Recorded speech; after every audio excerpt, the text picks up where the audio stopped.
In last part of this chapter we have studied about aquatic habitat. Aquatic habitat जो plants या animals पानी में रहते हैं उनका habitat aquatic habitat होता है. Now we are going to study about terrestrial habitat. Terrestrial habitat जो land पर रहते हैं वो क्या कहलाते हैं? Terrestrial habitat में रहने वाले organism. All the plants and animals that live on land are called terrestrial organism. तो जो भी प्लांट या एनिमल जो लैंड के ऊपर रहते हैं, ज़मीन के ऊपर रहते हैं, वो कहलाते हैं terrestrial organism. Grassland, desert, forest and mountain are the different types of terrestrial habitat. तो टेरेस्ट्रियल हैबिटेट जो है वो 4 डिफरेंट अलग अलग टाइप का है. सबसे पहला है ग्रासलैंड, जैसे ये डायग्राम आपको दे रखा है, देखो ग्रासलैंड का. डेजर्ट जो रेगिस्तान होता है, फॉरेस्ट जंगल टाइप का, और माउंटेन जो पहाड़ी इलाका होता है उसके लिए. तो लैंड वाला जो हैबिटेट है उसको डिफरेंट 4 टाइप में बांटा गया है. सबसे पहला है the very first is grasslands. Grasslands are grassy, windy and partly dry areas. It mainly has grasses with very few shrubs and trees. तो मेनली ये जो ग्रासलैंड्स होता है इसके अंदर जैसे नाम से पता चल रहा है ज़्यादा क्या है, ग्रास है. तो इसके अंदर हर तरफ ग्रास होती है, विंडी होती है, तेज़ हवाएं चलती हैं यहाँ पर, और कुछ हिस्सा इसका जो है वो ड्राई बिल्कुल सूखा होता है जहाँ पर घास भी नहीं पाई जाती है. इसके अंदर मेनली ग्रासेस होती है और कुछ जो होती है वो छोटे श्रब्स होती है, झाड़ियाँ जैसी होती है, और या कुछ ट्रीज़ मिलते हैं. ज़्यादा तक जो मिलते हैं वो क्या है, यहाँ पर सिर्फ ग्रासेस हैं. Cold winters and frequent fires are common in this habitat. इस हैबिटेट के अंदर जो हम ग्रासलैंड हैबिटेट की बात कर रहे हैं, यहाँ पर जो सर्दियाँ हैं वो बहुत ज़्यादा ठंडी होती है, बहुत ज़्यादा ठंड पड़ती है यहाँ पर. और फायर्स अक्सर यहाँ पर क्या होता है, देखो घास जो होती है वो जल्दी आग पकड़ लेती है, तो यहाँ पे अक्सर आग लगती रहती है. The vegetation has deep root system which enable plant to absorb water from the soil. यहाँ पर जो भी ये वेजिटेशन, मतलब वेजिटेशन जो प्लांट्स यहाँ पे मिल रहे हैं उसको बोला गया है वेजिटेशन. तो यहाँ जो वेजिटेशन मिलती है उसकी रूट्स जो है, जड़ें, वो बहुत डीप होती है, मिट्टी के अंदर गहराई तक होती है, ताकि वहाँ वो ईजीली सॉइल में से वाटर को एब्जॉर्ब कर सके. The root system also help them in anchorage. Anchorage मतलब मिट्टी में एक जगह पर स्टेबल खड़े रहना. तो जो रूट सिस्टम है इसका वो मिट्टी में गहराई तक होता है, डीप होता है, और हेल्प करता है कि वो प्लांट एक जगह पर स्टेबली खड़ा रह सके. Plants have flexible stems so that they can withstand the strong wind that blows in the grassland. ये जो एरिया है यहाँ पे बड़े बड़े पेड़ वगैरह ऐसी चीज़ें नहीं मिलती है, तो यहाँ बहुत तेज़ हवाएं चलती है, स्टॉर्म्स आते हैं. तो जो तेज़ हवाएं चलती है इस कारण, अगर तेज़ हवाओं में देखो पेड़ अगर है वो जो प्लांट है हमारा, अगर उसका स्टेम एकदम टफ होगा, हार्ड होगा, तो क्या होगा, तेज़ हवाएं चलेगी तो वो टूट जाएगा. लेकिन यहाँ जो प्लांट मिलते हैं ग्रासलैंड में, इनका जो स्टेम होता है वो फ्लेक्सिबल होता है, मतलब वो आराम से मुड़ सकता है. तो फ्लेक्सिबल होने के कारण जब हवा चलती है तो वो टूटता नहीं है, उसके अंदर आराम से वो जो प्लांट है वो खड़ा रह पाता है. Some examples of vegetation in grassland include buffalo grass, cacti, sage brush, perennial grasses, sunflowers, clovers and wild indigos. ये कुछ एग्जाम्पल दे रखे हैं उन प्लांट के जो कि ग्रासलैंड्स में मिलते हैं. Grasslands are open habitats full of food for animals, but they provide little space for shelter. अब ग्रासलैंड जो होते हैं खुले होते हैं, बिल्कुल ओपन हैबिटेट है, यहाँ पे बहुत खाने एनिमल्स को खाने पीने के लिए आराम से खाना मिल जाता है, लेकिन इनके पास रहने के लिए जगह जो है वो बहुत ही कम होती है. Many types of animals are found in grasslands. They are homes to many herbivores such as bison, gazelles, zebra, giraffe, rhinoceros, wild horses, deer, and rabbits. Carnivores such as lions and wolves are also found in grasslands. कई सारे जो देखो बहुत सारे type के animals मिलते हैं हमें ग्रासलैंड के अंदर. हर्बीवोर्स मिलते हैं ये सारे, और इसके अलावा कार्निवोर्स जैसे कि लायन और वॉल्स भी ग्रासलैंड के अंदर मिलते हैं. ठीक है. Some adaptations that the animals of the grassland possess are as follow. मतलब एडेप्टेशन मतलब क्या, स्पेशल फीचर्स होते हैं इन ग्रासलैंड वाले एनिमल्स में जिसके कारण ये आराम से ग्रासलैंड में रह पाते हैं. Now we are going to study about that. They have strong legs that enable them to run away from predators. तो ये जो एनिमल्स ग्रासलैंड में रहते हैं, इनके पाँव जो होते हैं वो कैसे होते हैं, स्ट्रॉन्ग लेग्स होते हैं, ताकि ये आराम से जब कोई प्रीडेटर इनका शिकार करने आए तो ये आराम से खुद भाग सकें। They have long ears that enable them to hear their predator from a distance. इनके कान कैसे होते हैं, लंबे कान होते हैं, ताकि ये दूर से ही, अगर मान लो कोई प्रीडेटर इनका कोई शिकार करने आ रहा है तो ये दूर से ही उसकी कदमों की जो आवाज़ है उसको सुन सके और खुद को बचा सकें। दे हैव कीन आई साइट टू स्पॉट डेंजर। इनकी जो आँखों की रोशनी होती है वो भी बहुत ही स्ट्रांग होती है, बहुत ही शार्प रोशनी होती है, ताकि ये आराम से कोई भी खतरा अगर है इनके आसपास तो ये उसको पहचान लेते हैं। The body color of these animals mostly get camouflaged with the surrounding, making them less susceptible to the predator and also help them in hunting their prey. यहाँ जो एनिमल्स होते हैं मेनली उनकी बॉडी जो होती है कॉमोफ्लेज्ड होती है अपनी सराउंडिंग के साथ, मतलब उनकी बॉडी का कलर उनकी सराउंडिंग के साथ मिलता सा होता है, ताकि वो आराम से अपने प्रीडेटर से बच सके। और दूसरा, इनको जिसका शिकार करना है ये आराम से जैसे घास के अंदर छुप के बैठ जाएंगे, घास जैसे कलर के होके, तो कोई भी जानवर आ रहा है उसको पता ही नहीं चलेगा कि यहाँ कोई बैठा है उनका शिकार करने के लिए। तो ये इससे आराम से अपना इनका जो प्रे है, इनका शिकार है, उसको पकड़ लेते हैं। Animals in the grasslands are usually more active in the rainy season. Rainy season जब बारिश का मौसम होता है तो यहाँ के जो एनिमल्स है वो बहुत ज़्यादा एक्टिव हो जाते हैं। नेक्स्ट टाइप का जो हम टेरेस्ट्रियल हैबिटेट पढ़ेंगे which is deserts. Deserts are the places where the environment is generally hot and extremely dry, providing many striking examples of how plants and animals are adapted to leave their surroundings. Here rainfall is less than 10 cm per year. Desert ऐसे places है जो बहुत ही hot होते हैं, बहुत गर्म होते हैं, सूखे होते हैं, बहुत ज़्यादा ही सूखा होता है यहाँ पर, और यहाँ के जो प्लांट्स और एनिमल्स हैं उनके अंदर कई तरह के अडेप्टेशन देखने को मिलते हैं। बारिश जो है रेगिस्तान डेजर्ट में बहुत ही कम होती है, only less than 10 centimetre per year, it is very less. Plants have many adaptations to cope with the lack of water, these are as follows. अब चाहे कोई भी लिविंग ऑर्गेनिज्म हो, चाहे वो प्लांट हो या एनिमल हो, उसकी बेसिक नीड है वाटर। तो यहाँ जो एनिमल मिलते हैं डेजर्ट के अंदर, एनिमल या प्लांट्स, उनके अंदर कुछ अडेप्टेशन होते हैं ताकि वो ये जो पानी की कमी है उसके अंदर ये सर्वाइव कर पाए। Some desert plant store water in their stem. कुछ डेजर्ट प्लांट तो क्या करते हैं, उनका जो स्टेम होता है, उनका जो तना है, उसके अंदर पानी को इकट्ठा करके स्टोर करके रखते हैं। As maximum loss of water take place through leaves, they are reduced to spines. Photosynthesis, which occurs in green leaf, is then carried out by the stems. पानी का लॉस जो होता है ज़्यादातर वो किससे होता है, लीव्स के थ्रू होता है। तो इसीलिए इनकी जो लीव्स होती है वो स्पाइंस में रिड्यूस होती है। स्पाइंस मीन कांटों में। जैसे आपने कैक्टस का पौधा भी देखा होगा, कैक्टस के पौधे के ऊपर भी कांटे मिलते हैं। तो ये जो कांटे हैं ये लीव का ही मॉडिफिकेशन है ताकि वाटर का जो लॉस है वो कम से कम हो। अब लीव का जो मेन वर्क होता है, लीव का मेन वर्क है photosynthesis, that is preparation of food. तो जो ये लीव्स का जो काम है फोटोसिंथेसिस का, वो यहाँ पर लीव्स तो क्योंकि प्रेजेंट ही नहीं है, लीव्स तो स्पाइंस में चेंज हो गई, कांटों में चेंज हो गई, तो लीव्स का जो काम है वो यहाँ पर स्टेम करता है। प्लांट का जो तना होता है वो फोटोसिंथेसिस का काम करता है। In some plants leaves are covered by a waxy coating and are small in size to minimize water loss. कुछ प्लांट्स जो होते हैं उनके अंदर लीव्स अगर कांटों में चेंज नहीं है तो वो क्या होती है, वो लीव्स जो है उसके ऊपर वैक्सी कोटिंग, मतलब जैसे वैक्स मोम की परत सी जो होती है वैसी एक परत सी होती है, जिससे ये और साइज़ में भी ये लीव्स छोटी होती है ताकि इनका जो वाटर लॉस है वो कम से कम हो। Many varieties of cactus are found in deserts. Camel, lizards and desert toads are some animals found in deserts. कई सारे कैक्टस जो होता है, कैक्टस की भी वैरायटी होती है कई सारी, तो डेजर्ट के अंदर बहुत सारी वैरायटी मिलती है कैक्टस की। कैमल, लिजार्ड, डेजर्ट टोड्स, ये कुछ एग्जाम्पल है एनिमल्स के जो डेजर्ट में पाए जाते हैं। Desert animals also have many adaptation that help them survive in the hot and dry climate. इसके अलावा जो डेजर्ट एनिमल्स हैं, अभी हमने प्लांट्स के बारे में पढ़ा था कि प्लांट्स में क्या क्या अडेप्टेशन है ताकि वो डेजर्ट में सर्वाइव कर पाए।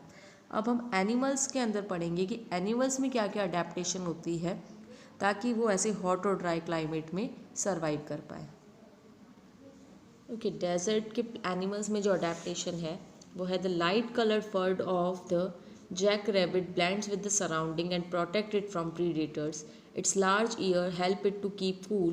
The blood vessels in the ears expand to allow the blood to cool before re-entering the body.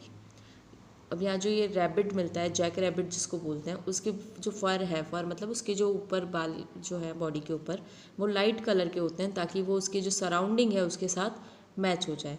तो कोई भी एनिमल इसका शिकार करने आएगा तो वो ईजिली इसको नहीं पहचान पाता। इसके ईयर जो है वो बड़े होते हैं जिसकी वजह से इसकी बॉडी ठंडी रहती है, और ईयर के अंदर जो ब्लड वेसल्स है, जो नसें हैं इसकी ब्लड वेसल्स ईयर के अंदर, वो एक्सपांड होती है ताकि जो ब्लड है वो ठंडा हो जाए बॉडी में वापस एंटर करने से पहले। The kangaroo rat conserves water by excreting solid rather than liquid urine. तो जो कैंगरू होता है, कंगारू जिसको हम बोलते हैं कैंगरू रैट, वो कैंगरू रैट जो होता है ये पानी को बचाता है। कैसे बचाता है? जनरली जो लिक्विड यूरिन होता है, जो यूरिन होता है, टॉयलेट होता है, वो कैसा होता है? लिक्विड फॉर्म में होता है। लेकिन जो कैंगरू रैट होता है इसका यूरिन जो होता है वो सॉलिड फॉर्म में होता है, ठोस होता है, ताकि बॉडी में जो पानी है वो बच सके।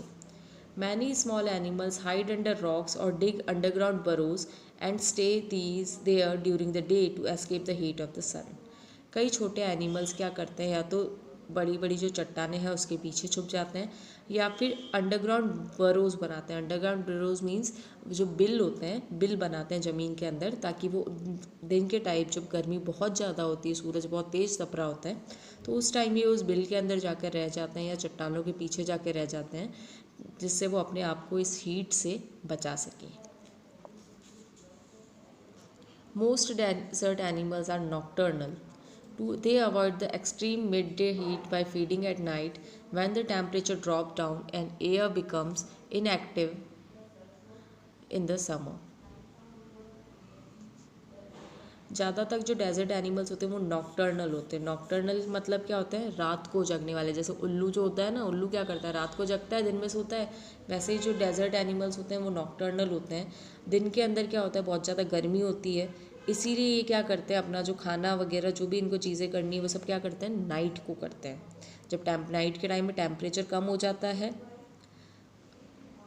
तो उस टाइम ये एक्टिवली समर के अंदर रात के टाइम घूमते हैं और अपना खाना खाते हैं। दिन के टाइम ये इनएक्टिव हो जाते हैं, कोई काम नहीं करते हैं। Large desert animal try to stand in shady areas during the day. They obtain water from the food they eat and from the few water holes that exist in the desert. Large जो desert animal, बड़े जो animals है desert में, वो shady areas जो होते हैं, मतलब छाया वाली जो जगह होती है वहाँ पर खड़े रहते हैं दिन के टाइम, और उनको अपना जो वाटर है वो जो वो खाना खाते हैं उसके अंदर जो वाटर प्रेजेंट है उससे उनको पानी मिलता है। और कुछ वाटर होल्स, कुछ ऐसी जगह होती है जहाँ पर डेजर्ट में पानी अवेलेबल होता है, वहाँ से वो पानी लेते हैं। The camel stores its food as fat in large humps on its back. The stored fat make the camel survive for long periods without food and water. Camel जो होता है वो अपनी बॉडी के अंदर क्या कर देता है, उसके बैक के ऊपर एक हम्प होता है जिसके अंदर वो फूड को स्टोर करके रखता है in the form of fat. तो ये जो स्टोर फैट है ये कैमल को लंबे टाइम तक सर्वाइव करने में हेल्प करता है। वो बिना खाए पिए भी काफ़ी टाइम तक सर्वाइव कर सकता है। So these are the adaptations found in the animals of deserts. Next is forest. So next type of terrestrial habitat is forest. Forest can be hot or wet. Forest जो है वो गर्म भी हो सकता है और ड्राई नहीं, कैसा होगा? वेट, गीला भी होता है। They have usually dense and dark due to less or no reach of sunlight. Forest जो होता है जनरली वो डेंस होता है। डेंस मतलब इस तरह से घनत्व जो है उसका वो बहुत ज़्यादा होता है, और डार्क होता है, अक्सर अंधेरा होता है वहाँ पर। क्यों होता है ऐसा अंधेरा सा? क्योंकि वहाँ पर बहुत ही कम या फिर कोई रोशनी नहीं पहुँचती है। As less sunlight is available on the dark forest floor, plants have large leaves to capture the maximum amount of sunlight. Plants like orchid and ferns grow on trees to get more sunlight. अब यहाँ पे नीचे की तरफ तो क्या होता है कि इतना डेंस होता है कि नीचे की तरफ बहुत ही कम सनलाइट या फिर सनलाइट पहुँचती नहीं है, तो इसीलिए यहाँ पे जो प्लांट्स मिलते हैं फॉरेस्ट के अंदर, इनकी लीव्स जो होती है वो बड़ी बड़ी होती है ताकि वो ज़्यादा से ज़्यादा सनलाइट को कैप्चर कर पाए। कुछ प्लांट्स जैसे कि ऑर्चिड या फर्न्स जो होते हैं वो बड़े बड़े ट्रीज़ जो होते हैं उनके ऊपर ग्रो करते हैं ताकि उनको सनलाइट मिल सके। Animals in the forest include chimpanzees, anacondas, snakes, jaguars, lions, tiger and toucans. ये कुछ एनिमल्स के नाम हैं जो कि फॉरेस्ट के अंदर मिलते हैं. These animals are adapted to survive in the forest. For example, a jaguar has spotted skin which enable it to camouflage with its surrounding and hunt for its prey. यहाँ के भी एनिमल्स के अंदर adaptation मिलता है. जैसे कि Jaguar जो होता है, जैगवर की जो स्किन है उसके ऊपर स्पॉटेड स्किन होती है, मतलब धब्बे धब्बे से होते हैं उसकी स्किन के ऊपर, जिसके कारण वो आराम से अपने आप को उसकी सराउंडिंग के साथ कैमोफ्लेज कर देता है और अपने शिकार को पकड़ सकता है. Next type of terrestrial habitat is mountains. Have you ever been to any hill station like Shimla, Mussoorie and Darjeeling for a holiday? क्या आप कभी किसी हिल स्टेशन पर गए हैं इन जगह पर? You must have noticed that as you go up the mountains, the weather becomes colder. और कब आपने ये चीज़ नोटिस करी होगी कि जैसे जैसे हम हाइट पर जाते हैं, माउंटेन्स पर जाते हैं, तो मौसम कैसा हो जाता है? ठंडा हो जाता है, कोल्ड हो जाता है. You may have even seen or played in the snow if you were there in winter. और अगर मान लो आप वहाँ पे कभी सर्दियों के टाइम में जाओ तो वहाँ पर स्नो होती है, बर्फ़ होती है, जिससे आप खेल भी सकते हो. Sal, teak, fir, oak, maple, deodar, spruce and cedar are some plants that grow abundantly in the mountains. Moss and fungi also grow in abundance. ये कुछ प्लांट्स के नाम हैं जो कि हमें माउंटेन एरियाज़ में मिलते हैं. मॉस और फंगाई जो है वो भी ग्रो करती है बहुत ही ज़्यादा अमाउंट में माउंटेन्स में. Some of the adaptation in plants found in mountains are as follows. कुछ अडेप्टेशन जो कि हमें माउंटेन्स में मिलती है माउंटेन के प्लांट्स में, वो कुछ इस तरह है. These plants have shorter stem so that they can avoid the harsh wind and not get knocked over. They have a large root system in order to gather more nutrients. ये जो अब यहाँ पे प्लांट्स मिलते हैं mountains के ऊपर, इनका स्टेम जो इनका तना है वो छोटा होता है, ज़्यादा लंबे लंबे नहीं होते, ये छोटे होते हैं, ताकि यहाँ जो ठंडी हवाएं चल रही है ये उसमें स्टैंड कर सके और टूटे ना. इनकी जो रूट होती है वो बहुत ही ज़्यादा लार्ज होती है, लंबी रूट्स होती है, ताकि ज़्यादा से ज़्यादा न्यूट्रिएंट्स को ले पाएँ. Most of the trees are cone shaped and bear cones. These trees are called conifers. The Christmas tree that you know is a conifer. They have needle-like leaves that slide off the snow and rainwater easily. ज़्यादा तक जो यहाँ पेड़ मिलते हैं वो cone shape के होते हैं. जैसे यहाँ पे कोन का शेप दिख रहा है, इस तरह की कोन शेप के होते हैं और इनके ऊपर कोन्स भी लगे हुए होते हैं. इन ट्रीज़ को क्या बोला जाता है? कॉनिफर्स बोला जाता है. जिन ट्रीज़ जो कोन शेप ट्रीज़ होते हैं वो कॉनिफर्स कहलाते हैं. क्रिसमस ट्री देखा होगा आपने टीवी में या फिर कहीं पर लगा हुआ भी देखा होगा, तो क्रिसमस ट्री जो है वो एक कॉनिफर है. इसकी जो लीव्स होती है वो नीडल के शेप की होती है, और इस शेप की होने से इस पर क्या फ़ायदा होता है कि जब इसके ऊपर स्नो गिरती है, बर्फ़ इसके ऊपर गिरती है या रेन वाटर बारिश गिरती है, तो ईज़िली नीचे की तरफ गिर जाती है, इसके ऊपर इकट्ठा नहीं होती है. Some mountain trees possess few leaves and very bright flowers so that they can attract more insects for pollination. The leaves usually are very tough and have waxy surface to prevent drying out. कुछ mountain trees जो होते हैं उनके ऊपर काफ़ी कम पत्तियाँ होती हैं और फ्लावर्स होते हैं, बहुत ही ब्राइट और ब्यूटीफुल से फ्लावर्स होते हैं, ताकि ज़्यादा से ज़्यादा इंसेक्ट्स उनकी तरफ आए और पॉलिनेशन हो. यूजुअली जो लीव्स होती है वो टफ़ होती है, हार्ड होती है, और उसके ऊपर एक वैक्सी मोम सी परत होती है जिससे वो ठंड में सूखने से बचे. The mountain provide natural habitat to a large number of animal species like the tiger, yak, deer, musk deer, wild goat, sheep, wolf and the snow leopard. ये कुछ एनिमल्स हैं जो कि माउंटेन रीजन्स में हमें मिलते हैं. The animals adapt to the cold climate by hibernating, winter sleep, migrating to warmer area or insulating their body with layers of fat. ये जो एनिमल्स हैं ये इतने कोल्ड क्लाइमेट में कैसे रहते हैं, इनके अंदर जो अडेप्टेशंस मिलते हैं वो है हाइबरनेटिंग. हाइबरनेटिंग मतलब ये क्या करते हैं, गर्मियों और जो दूसरा मौसम है उसके अंदर तो एक्टिव रहते हैं, लेकिन पूरी जो सर्दियाँ हैं वो सोते हुए निकालते हैं. या फिर ये कोई गर्म ठंड को अवॉइड करने के लिए जो गर्म इलाके हैं वहाँ पर चले जाते हैं. इनकी बॉडी के अंदर फैट की एक लेयर होती है जिससे बाहर की ठंड में भी ये अपनी बॉडी को गर्म रख पाते हैं. They have shorter legs, tails and ears in order to reduce heat loss. इनके जो पाँव होते हैं वो छोटे होते हैं, टेल पूँछ होती है, कान जो होते हैं वो भी छोटे होते हैं, ताकि जो हीट का लॉस है इनकी बॉडी से वो कम हो। Their body is usually covered with long hair like the yak और with thick fur like the snow leopard. इनकी बॉडी के ऊपर लंबे लंबे बाल होते हैं जैसे कि याक, या फिर फर होते हैं मोटे जैसे कि स्नो लेपर्ड पर होते हैं। Animals living on the mountains also have large lungs, more blood cells and more haemoglobin helps in carrying oxygen to the cells because of the increased pressure and lack of oxygen at higher altitudes or height। जो animals यहाँ mountain में पाए जाते हैं उनके lungs जो है वो बड़े होते हैं, ज़्यादा ब्लड सेल्स भी ब्लड में ज़्यादा होते हैं, हीमोग्लोबिन भी ज़्यादा होता है। हीमोग्लोबिन क्या काम करता है, हमारी ब्लड बॉडी में जो ऑक्सीजन है उसको डिफरेंट जो सेल्स है उस तक पहुंचाने का काम करता है। तो इनमें ये चीज़ें भी ज़्यादा होती है क्योंकि जैसे ही हम हाइट पर जाते हैं तो ऑक्सीजन की कमी हो जाती है और हमारे वहाँ पे जो प्रेशर है वो भी ज़्यादा होता है। तो उस प्रेशर और ऑक्सीजन की कमी को ओवरकम करने के लिए इनके लंग्स बड़े होते हैं, ब्लड सेल्स ज़्यादा होते हैं और हीमोग्लोबिन भी ज़्यादा होता है।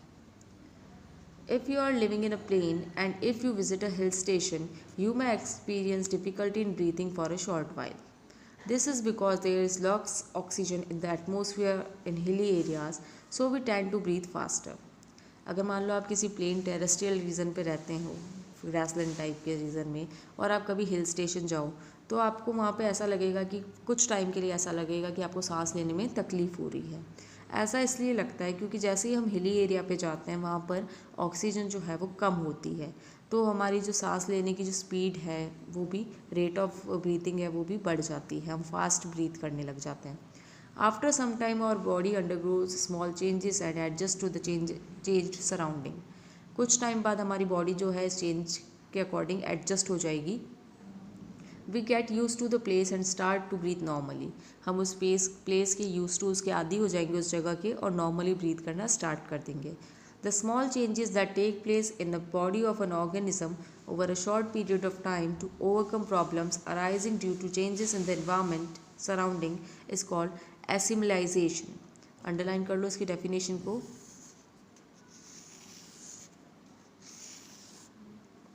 देखो ये जो छोटे छोटे चेंजेस आते हैं ऑर्गेनिज्म की बॉडी में कुछ टाइम के लिए, जिससे वो सराउंडिंग में जो चेंजेस हो रहे हैं उसमें अपने आप को एडजस्ट कर सके, वो चेंजेस कहलाते हैं assimilation. These changes are different from adaptations which take place over thousands of year. ये जो चेंजेस है ये कुछ वक्त के लिए ही होते हैं, जबकि अडेप्टेशंस जो होती है वो तो परमानेंट होती है और वो हज़ारों सालों लगते हैं उसको बनने में। तो ये चेंजेस जो है वो कुछ टाइम के लिए ही होते हैं, शॉर्ट पीरियड ऑफ टाइम के लिए होते हैं, और ये कहलाते हैं assimilation। So we are done with this chapter। Read this chapter twice and thrice। Now we are going to do exercise of this chapter। Very first question, choose the correct option। Plants that are adapted to grow in water are called hydrophytes। A feature which help an organism to survive in a particular habitat is called adaptation। The process in which some organisms go for a long winter sleep is called hibernation। A frog can breathe through lungs। A habitat is a place where plant and dash live, plant and animal lives। Next is fill in the blanks। Cone shaped trees with dash branches are found in mountains। तो इनकी जो branches होती है वो कैसी होती है, short branches होती है। The yak is adapted to dash habitat because of its fur, thick fur coat. Yak कौन से हैबिटेट में मिलता है, माउंटेन हैबिटेट में मिलता है, और इसकी बॉडी के ऊपर थिक फर कोट होता है ताकि ये अपने आप को एक्सट्रीम कोल्ड से बचा सके। The ability of an organism to blend with the surrounding is called camouflage। Bison, zebras, rhinoceros and deer are found in grassland habitat। Animals that live on land and in water are called amphibians। लिख लेना इसको, amphibians। Okay, just do the question answer in your notebook। Thank you।